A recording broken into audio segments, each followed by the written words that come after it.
Good afternoon. Ito yung IMAX B6 AC. So, saksak muna natin. Power.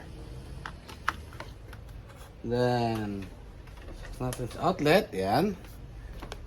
Ilaw na. Then, kukunin natin yung plug para sa DINS. Yan. Oh. Yan. Oh. Ngayon, siyempre, baterya. Yung maliit na plug, yan, lalagay mo doon sa gitna, yan, kabit mo, yan. So it's there, it's connected, this one. Tapos ito yung DINS mo, kakabit na natin sa battery, ha?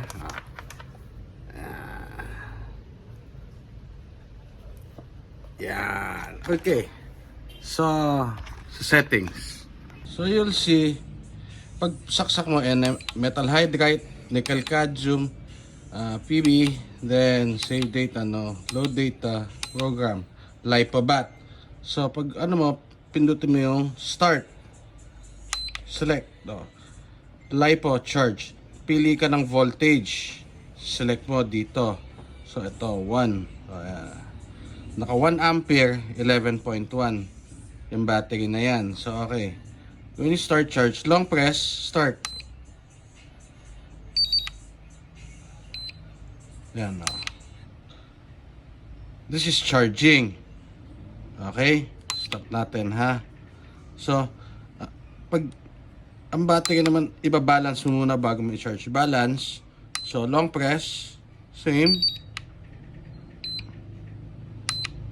There you go. Now, pwede mo monitor mo lang naman sa balance is magpantay-pantay ng 4.20 volts lang, tatlo na yan. Once, yun, mag-alarm naman yun, automatic yan. So now, yan. Pag-balance, after mo i-balance, saka mo i-charge para siksik na siksik yung LiPo. Okay? Okay.